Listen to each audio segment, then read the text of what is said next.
દોસ્તી તૂટશે આજે અમારી, મનગમતી મહેફિલો છૂટશે આજે અમારી.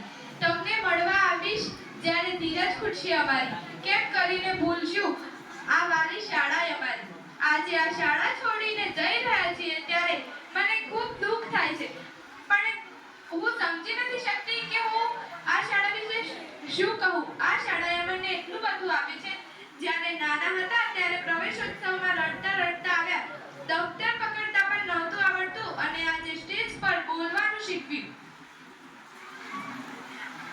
મારા થોડાક સભ્યોને છોડીને આવેલો અહીં એક વિશાળ કુટુંબ મળ્યું. કેટલાક તો મિત્રો મળ્યા, પણ મિત્રો સમયનું કામ કરે છે. તે તો હંમેશા એની મેળે વહ્યા કરે છે. જીવનમાં તડકા પછી છાંયડો અને છાંયડા પછી તડકો આવે છે. તેમજ આપણા જીવનમાં પણ ક્યારેક મિલન તો ક્યારેક જુદાઈ આવે છે. આમ ફેરફાર થયા કરે છે. આજ શાળામાં આવેલા અને આપણા ગુરુજનોએ આપણું ઢોલ નગારા કુમકુમ તિલકથી સ્વાગત કરેલું. આપણા એ અમૂલ અવસરે સ્વાગત ગીતો ગાયેલા. એક મજાનો પ્રવેશોત્સવ ઉજવેલું.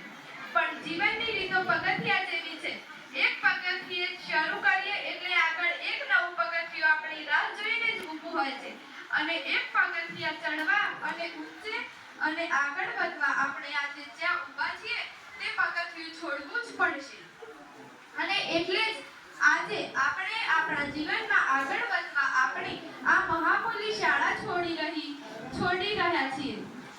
આપણા આ ગુરુજનો, આપણા પૂજનીય ગુરુજનો જેમને પ્રવેશોત્સવમાં આપણા વધામણાના ગીતો ગાયેલા, તેઓ આપણા સુખાર્થે આપણને વિદાય આપી રહ્યા છે. स्कूल की दोस्ती एक ऐसी